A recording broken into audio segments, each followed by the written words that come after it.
In today's Farm Report, starting a family business has its ups and downs. Jim Salfer with the University of Minnesota Extension Service Office talks more about the nuts and bolts of having a family business. I'm going to continue my discussion today on kind of successes of family businesses, and I'm going to go maybe a little bit more nuts and bolts of some of the activities or practices that I see on farms that kind of help them to be successful. Again, just as a reminder, I think our farms have changed. There's nothing more dynamic and fun when I see multi-generation farms working together and all getting along. And I think it's probably the greatest place to raise families if the grandpa can be there or cousins and they can work together. But it creates some real challenges too, just because it's hard. Who's in charge and who makes those decisions? So I'll go through some of those today. First of all, I think it's important to kind of set aside some time for business meetings or management meetings. I think that's twofold. I think there's a short-term meetings, whether you meet 10 minutes once a week over breakfast or maybe every day. Some of them just sit down, they'll have a cup of coffee or something after kind of chores are done, and just 10 or 15 minutes, kind of what are we all going to do today to keep that communication open. I also think it's really important to have annually maybe kind of a strategic planning meeting, for lack of a better term. I know people don't like that term, but basically, where is this business headed? And I would encourage you to bring in a third-party person to manage that, and maybe somebody that does or maybe doesn't know your business that can just kind of moderate, because it's really hard for a family member to manage that meeting and provide input. It's kind of like our extension meetings. It's no different. It's really hard. If I'm taking notes at a meeting and I'm trying to manage a meeting and participate, it's just really hard. And so I think that it's really good to do that. Get a group of trusted advisors that you have, bring them in and be really open. And the best teams I sit on, the owner right up front will say, this isn't a session to pat me on the back. I want you to be brutally honest. Tell me what you see as trends in the industry. Help us move our business forward. And I think annually, every business should really have one of those, kind of like a board of directors that you work with. Maybe bring in a neighboring farmer, bring in people you work with on your farm that you trust, maybe people you don't work with that might have some ideas.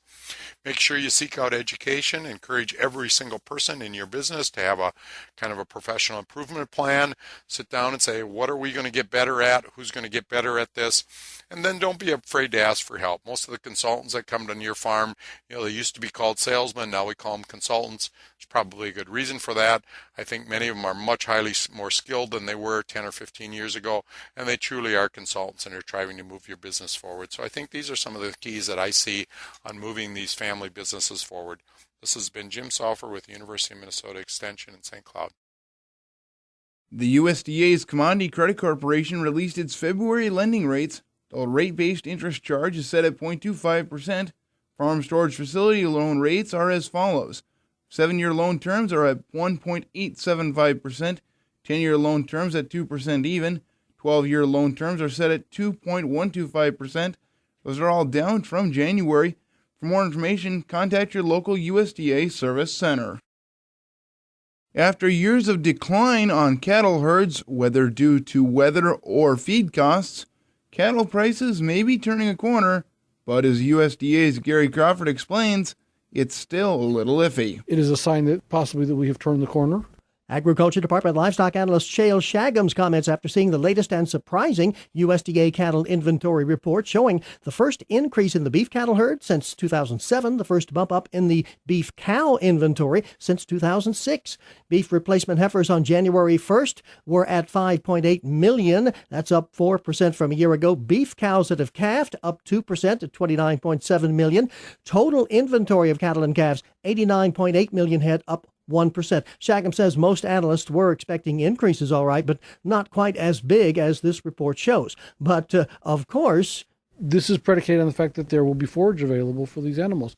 Shagam says right now conditions do favor expansion, better forage conditions, lower grain prices, higher cattle prices, but several things could dampen the expansion of the herd. One of it is simply the sheer cost of feeder calves.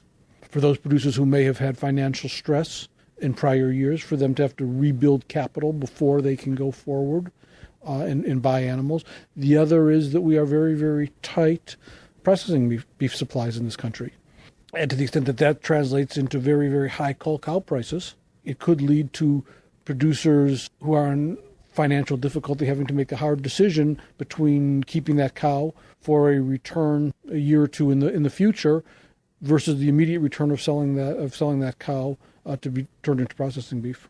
And, of course, even as producers start now to hold back heifers for breeding, it could be, of course, 2 years before they come into the market. In the meantime, we still have a beef cattle herd that hasn't been this small in 60 years or so, and so we're still going to be tight animals. And assuming that forage conditions remain good and that feed prices remain moderate, we would expect to see continued declines in the number of heifers being sent into feedlots. And declines of market-ready cattle, and that will keep shrinking for a while. So the prices will probably, will still remain for 2015 averaging in the mid $160 a hundredweight range, which will be record high. Compared to last year's average of $155. But at least producers have begun the process of expanding the beef herd. But again, they may have turned the corner, but a drought and cutbacks in forage supplies this summer could stop that process in its tracks, possibly reverse it. In Washington, Gary Crawford for the U.S. Department of Agriculture. Crop prices have certainly plummeted, but there will likely not be a farm sector financial collapse as happened in the 1980s. This from Agriculture Secretary Tom Vilsack. He gave reporters this week his reasons for that belief. First, prices are nowhere as low as they were in the 1980s. Second, our export programs are more aggressive. Markets are growing. Third, for our farmers themselves as a whole, debt to asset ratio is significantly different than it was. Farmers use the really, really, really good times to pay down debt and to purchase equipment, pay cash for it, and so you don't quite see the leverage that you saw in those days when times were very, very tough. So I think it's a much different circumstance. But of course, some individuals will have difficulty, and that's why we will work with those individuals if they are borrowing from us. We'll work with banks to the extent we've guaranteed a loan to work with folks to make sure that we try to keep folks on the land as best we can. Also, Vilsack says that rural communities are in better shape today, relying less on farms for their economic health. Gary Crawford for the U.S. Department of Agriculture, Washington.